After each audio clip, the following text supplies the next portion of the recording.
ஒன்றும் இல்லைங்க. இது ஒரு கல்ச்சரல் ஈவெண்ட்டுக்காக கூப்பிட்டுருந்தாங்க. அங்கே மாணவர்களுக்கு இருக்கும் சந்தேகம் எனக்கும் இருக்கிறது நிறையா. நான் ஒரு நிரந்தரமானவனாக என்னை நியமித்து கொண்டு விட்டேன். அதனால் இனிமேல் நான் அதுதான். அதனால் எனக்கு இங்கே வருவதற்கு நிறைய உரிமை இருக்கிற மாதிரி நான் நினைக்கிறேன். அது தவிர எனக்கே 2 பெண்கள் இருக்கிறாங்க. அவங்க இந்த காலேஜில் படிக்கலைன்னாலும் உலகத்தில் பெரிய காலேஜில் படிச்சுக்கிட்டு இருக்காங்க. இப்போவும் சொல்லிக் கொடுக்க ஆள் இருக்காங்களா தான் தெரியல. பட்டு முடிஞ்ச வரலும் நாம் சொல்லுவோம். அந்த செய்தி அவங்களுக்கு போய் சேரணும். இது கல்ச்சரல் மீட்டிங், எலெக்ஷன் மீட்டிங் இல்லை.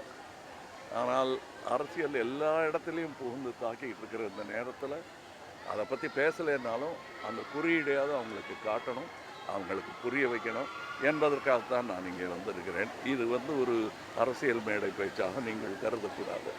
நன்றி. நேற்று விஜய் பேசும் பொழுது வேறு ஒருவர் தொடங்கிய அந்த கட்சியில் இன்னைக்கு பயணிச்சுட்டு இருக்காங்க, என்னை போல தனியாக ஒரு கட்சியை தொடங்கி 1% வாக்குகளாவது வாங்க முடியுமா அப்படின்ற ஒரு சவாலை முன் வச்சிருக்காங்க. அதுக்கு இவங்க பதில் சொல்லுவாங்க. அது வேற இடத்துல வச்சு சொல்லலாம். சார், கல்லூரி மாணவர்கள்லாம் சரியான அரசியல் புரிதலோடு இருக்காங்களா இல்லை இப்போ இருக்காங்களா இல்லையாங்கிறத நம்ம கேள்வியே கேட்டுக்கல. ஆமாம், இல்லைன்னு நினச்சிக்கிட்டே நம்ம சொல்கிறது தான் பெட்ரு. ஏன்னா இந்த ஓட்டுரிமைங்கிறத அவங்களுக்கு ஞாபகப்படுத்தணும். ஏன்னா அவங்க வயசுக்கு இறங்கி வந்துடுச்சு அந்த உரிமை. அதை அவங்க குரலாக எந்த கட்சிக்கு வேணால் போடுங்க, நான் போட்டிருக்கேன்.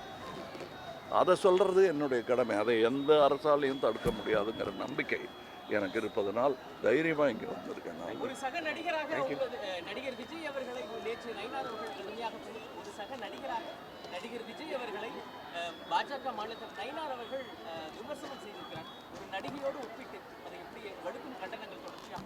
அது அவங்க அரசியல், அது என்ன அரசியல். அரசியல்